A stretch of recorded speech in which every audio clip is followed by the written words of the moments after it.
Okay. Okay, so I collaborated with Tia and Rachel on some projects, but I also did a project with Leah Spencer's class, which is another 5th grade class. So my position at Borton is that I'm the outdoor learning teacher and I teach all K-5. But this project I did with just the narwhals, the 5th grade students in the narwhal room. So. The essential question that we started to think about, so this project planning started happening around the beginning of 2021, right after the election results, as the transition of power and the conversation around whether or not the United States should re-enter the Paris Climate Agreement seemed to be in the news. And we had also learned about the Zinn projects. That was one of the examples in our homework. And it really just was like, well, this is something I could totally run with right now with this class. So I really just adopted that, that project, as well as incorporating some climate science lessons that I had gone to another professional development at the Santa Rita experimental range over near Madeira Canyon. And so just kind of blended what I've learned in this workshop with that workshop as well. And so our driving question, so should the United States re-enter the Paris Climate Agreement, and what policies, if any, should government leaders, city, state, and federal adopt to slow global pollution? The main standards that we are addressing in this project is about natural and human caused changes to habitats, or how climate can impact populations, and then writing opinion pieces on topics or texts supporting a point of view with evidence. So we are not done with this project. I think as most people probably are in the same situation, but we'll get it done in the next 3 weeks.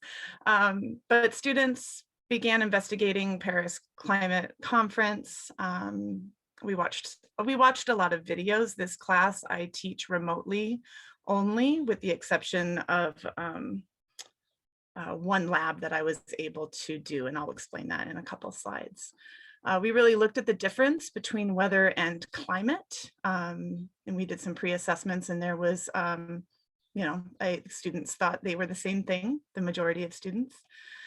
We gathered and found 30-year climate data averages using some of the resources from our workshop.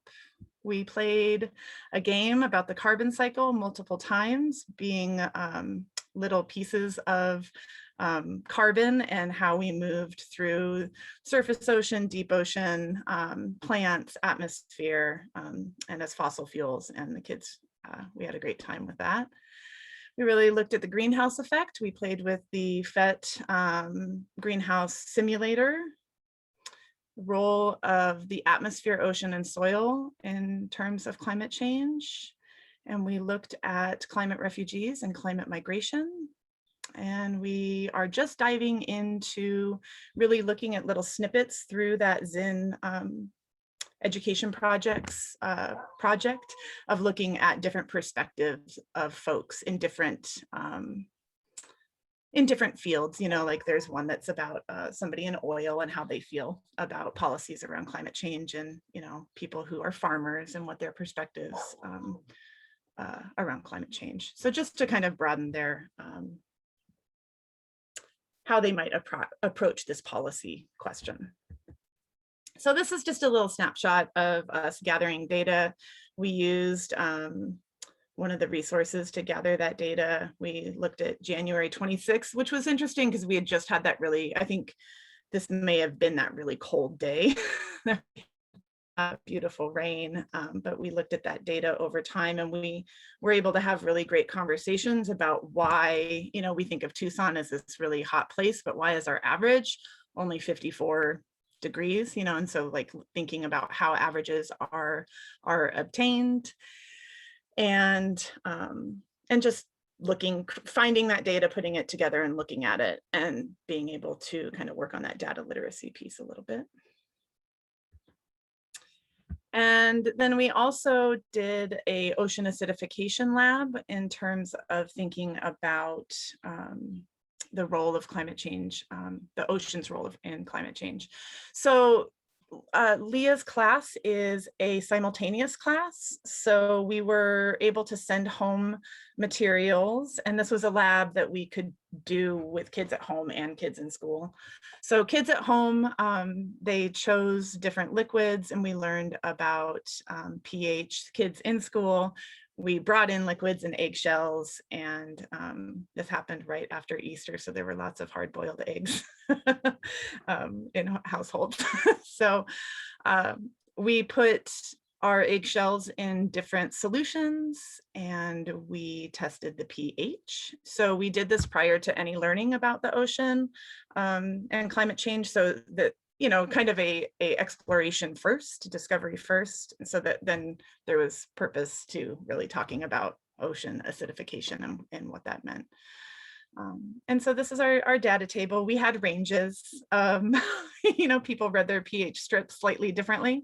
I did not show this pH scale until after we were able to take our own pH measurements.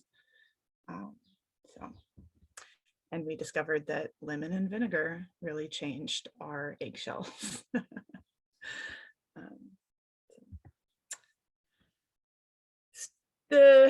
I found that students really needed a lot of buildup for background knowledge. They, you know, they knew polar bears, right? That's kind of, I think, the biggest image that students have. They know that polar bears are threatened, and they know that this idea that cities may be flooded, like as the climate warms. So it was really interesting to watch their background knowledge build. And then there was just this kind of natural interest because there was transition, you know, it was a transition to a new president, and this was a current event issue that was in the headlines, and we could look at Newsella articles and talk about it, and it was very relevant, very problem-based. Students, due to the nature of just being remote, I feel like, and I'll address that in my reflection, but really where they're getting most of their voice and choice is in their stance and who they will choose to write to. So they can write to Regina Romero at the city level, Doug Ducey at the state level, or Joe Biden at the federal level. So we were constantly reflecting on our learning through class discussions and how those concepts kind of build upon one another and their learning deepened. We did a pre-assessment. So after we complete our letters, we'll do a post-assessment to see what has changed. And then students will be working and revising each other's letters, as well as, you know, really holding each other to their evidence that they're producing in their letters to support their position on policy. Their public product will be those letters that I have already spoke of. And reflection. So I feel like the biggest thing that I'm taking away from ACES and this project is just finally having the courage to approach a topic that I've always felt very passionate about personally, but how I bring this politically charged topic into the classroom. And